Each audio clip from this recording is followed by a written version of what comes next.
नमस्ते दोस्तों, पीके की पाठशाला में आप सबका स्वागत है। मैं हूं सीए प्रदीप झा और आज हम अकाउंटिंग प्रोसेस के बारे में बात करेंगे, जिसे हम अकाउंटिंग साइकिल भी कहते हैं। अकाउंटिंग साइकिल यानी वो प्रोसेस जिससे हम रॉ फाइनेंशियल डेटा को मीनिंगफुल इंफॉर्मेशन में बदलते हैं, जो हमें बिजनेस की हालत समझने और अच्छे डिसीजंस लेने में मदद करता है। दोस्तों, हर कहानी की एक शुरुआत होती है। जैसे एक लेखक अपनी किताब का पहला शब्द लिखता है, वैसे ही अकाउंटिंग की भी एक शुरुआत होती है। वैसे ही अकाउंटिंग का प्रोसेस भी एक इंपॉर्टेंट स्टेप से शुरू होता है, रिकॉर्डिंग। यह स्टेप बहुत महत्वपूर्ण है क्योंकि यह पूरे अकाउंटिंग प्रोसेस की नींव रखता है। इस स्टेप में हम हर फाइनेंशियल ट्रांजैक्शन को ध्यान से रिकॉर्ड करते हैं। यह सुनिश्चित करता है कि हमारे पास हर ट्रांजैक्शन का सही और पूरा रिकॉर्ड हो। हर ट्रांजैक्शन, चाहे वो 10 रुपए का हो या 10 लाख का, बिजनेस की फाइनेंशियल पोजीशन को अफेक्ट करता है। इसलिए हर ट्रांजैक्शन को सही तरीके से रिकॉर्ड करना बहुत जरूरी है। इसके लिए हम जर्नल या प्राइमरी बुक्स यूज करते हैं। जर्नल में हम क्रोनोलॉजिकल ऑर्डर में ट्रांजैक्शंस को रिकॉर्ड करते हैं। मान लो आपने 5,000 का सामान खरीदा। इस ट्रांजैक्शन को रिकॉर्ड करने के लिए आपको एक बिल मिलेगा। आपको एक बिल मिला होगा। यह बिल आपके ट्रांजैक्शन का प्रूफ होता है। इस बिल के हिसाब से आप इस ट्रांजैक्शन को अपनी परचेज जर्नल में लिखेंगे। परचेज जर्नल में हम सभी खरीदारी के ट्रांजैक्शंस को रिकॉर्ड करते हैं। ऐसे ही अगर आपने किसी को 10,000 का सामान बेचा तो सेल्स जर्नल में इसका रिकॉर्ड होगा। सेल्स जर्नल में हम सभी बिक्री के ट्रांजैक्शंस को रिकॉर्ड करते हैं। हर एंट्री क्लियर, सही और पूरी इंफॉर्मेशन के साथ होनी चाहिए। यह सुनिश्चित करता है कि फ्यूचर में कोई कंफ्यूजन न हो। यह स्टेप अकाउंटिंग का बेस है। अगर रिकॉर्डिंग सही तरीके से की जाए तो आगे के स्टेप्स भी आसानी से और सही तरीके से किए जा सकते हैं। अगले वीडियो में हम जानेंगे कि जर्नल में लिखी इंफॉर्मेशन को आगे के प्रोसेस के लिए कैसे तैयार करते हैं। यह प्रोसेस भी बहुत महत्वपूर्ण है और इसे समझना जरूरी है। पिछले चैप्टर में हमने देखा कि रिकॉर्डिंग से हम हर फाइनेंशियल ट्रांजैक्शन को जर्नल में लिखते हैं। यह पहला स्टेप है अकाउंटिंग का, जहां हम हर ट्रांजैक्शन को क्रोनोलॉजिकल ऑर्डर में दर्ज करते हैं। पर दोस्तों, सिर्फ लिखने से काम नहीं चलता। अगर हम सिर्फ ट्रांजैक्शंस को लिखते जाएं और उन्हें क्लासिफाई न करें तो यह एक बहुत ही कैओटिक और कंफ्यूजिंग प्रोसेस बन जाता है। जर्नल में लिखे ढेर सारे ट्रांजैक्शन से कुछ समझना मुश्किल है जब तक हम उन्हें अरेंज न करें। इमेजिन कीजिए, अगर आपके पास सैकड़ों ट्रांजैक्शंस हैं और आपको किसी स्पेसिफिक ट्रांजैक्शन को ढूंढना है तो यह कितना मुश्किल हो सकता है। और यहीं से शुरू होता है हमारा दूसरा स्टेप, क्लासिफिकेशन। क्लासिफिकेशन का मतलब है ट्रांजैक्शंस को कैटेगराइज करना, ताकि हम उन्हें आसानी से समझ सकें और एनालाइज कर सकें। इस स्टेप में हम जर्नल में लिखे सारे ट्रांजैक्शंस को उनके टाइप के हिसाब से अलग अलग अकाउंट्स में बांटते हैं। यह प्रोसेस हमें ट्रांजैक्शंस को सिस्टमैटिक तरीके से मैनेज करने में मदद करता है। जैसे सारी सैलरी अकाउंट में, रेंट अकाउंट में और सामान की परचेस अकाउंट में। इस तरह से हर ट्रांजैक्शन अपने स्पेसिफिक अकाउंट में चला जाता है, जिससे हमें बाद में उसे ढूंढने और एनालाइज करने में आसानी होती है। क्लासिफिकेशन हमें इंफॉर्मेशन को एक जगह इकट्ठा करने और फ्यूचर में यूज के लिए तैयार करने में मदद करता है। यह प्रोसेस हमें फाइनेंशियल डेटा को सिस्टमैटिकली ऑर्गेनाइज करने में मदद करता है, जिससे हम आसानी से फाइनेंशियल हेल्थ का एनालिसिस कर सकते हैं। इससे हम आसानी से जान सकते हैं कि किस चीज पे कितना खर्च हुआ, कितनी सेल हुई या कितना उधार है। यह इंफॉर्मेशन हमें बिजनेस डिसीजंस लेने में मदद करती है और हमें फाइनेंशियल प्लानिंग में भी सहायता करती है। यह प्रोसेस इंफॉर्मेशन को शॉर्ट में बताने और एनालिसिस करने में हेल्प करता है। क्लासिफिकेशन के बिना अकाउंटिंग का पूरा प्रोसेस इनकम्प्लीट है और हम सही फाइनेंशियल डिसीजंस नहीं ले सकते। दोस्तों, अब तक हमने अकाउंटिंग साइकिल के 2 इंपॉर्टेंट स्टेप्स देखे, रिकॉर्डिंग और क्लासिफिकेशन। पर क्या इतने से ही काम खत्म? अब हमें इन सब इंफॉर्मेशन को एक अच्छा रूप देना है, ऐसा रूप जो बिजनेस की फाइनेंशियल पोजीशन क्लियरली बता सके। और यहीं से शुरू होता है हमारा तीसरा स्टेप, समराइजिंग।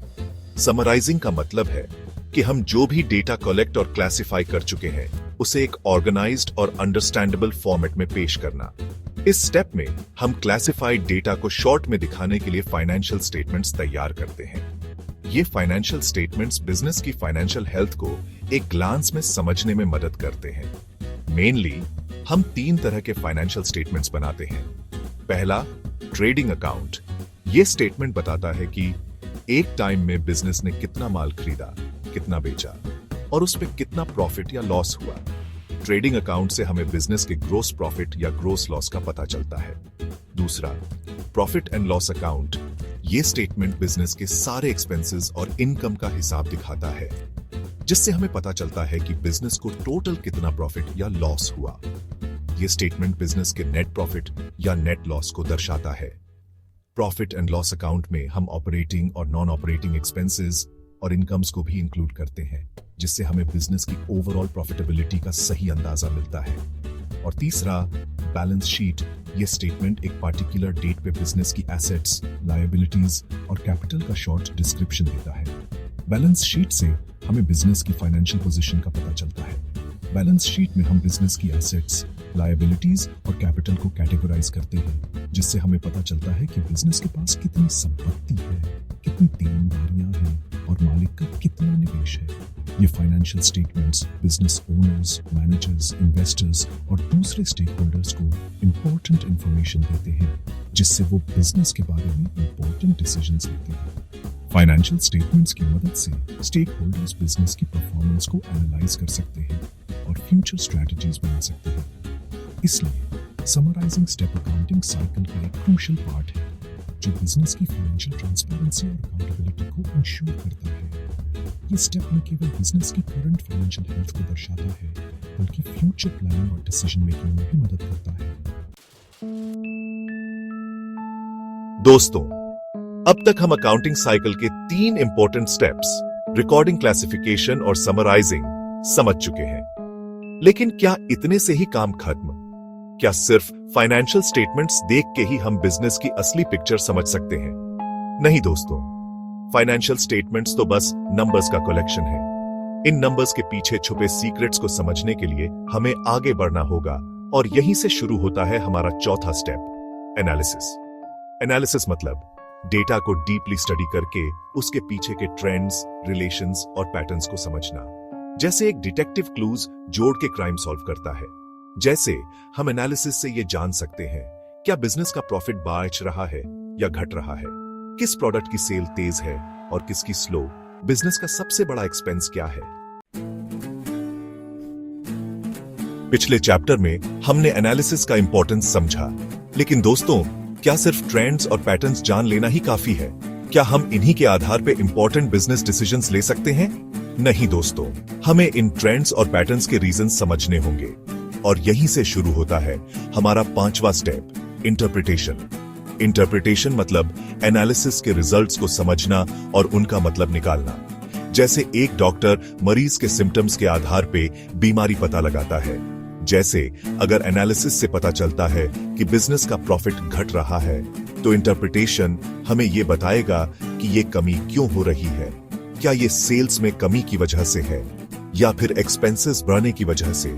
ये स्टेप हमें बेटर बिजनेस डिसीजंस लेने, प्रॉब्लम सॉल्व करने और अपॉर्चुनिटीज का फायदा उठाने में हेल्प करता है। दोस्तों, अब तक हम अकाउंटिंग साइकिल के 5 important steps, recording, classification, summarising, analysis और इंटरप्रिटेशन समझ चुके हैं।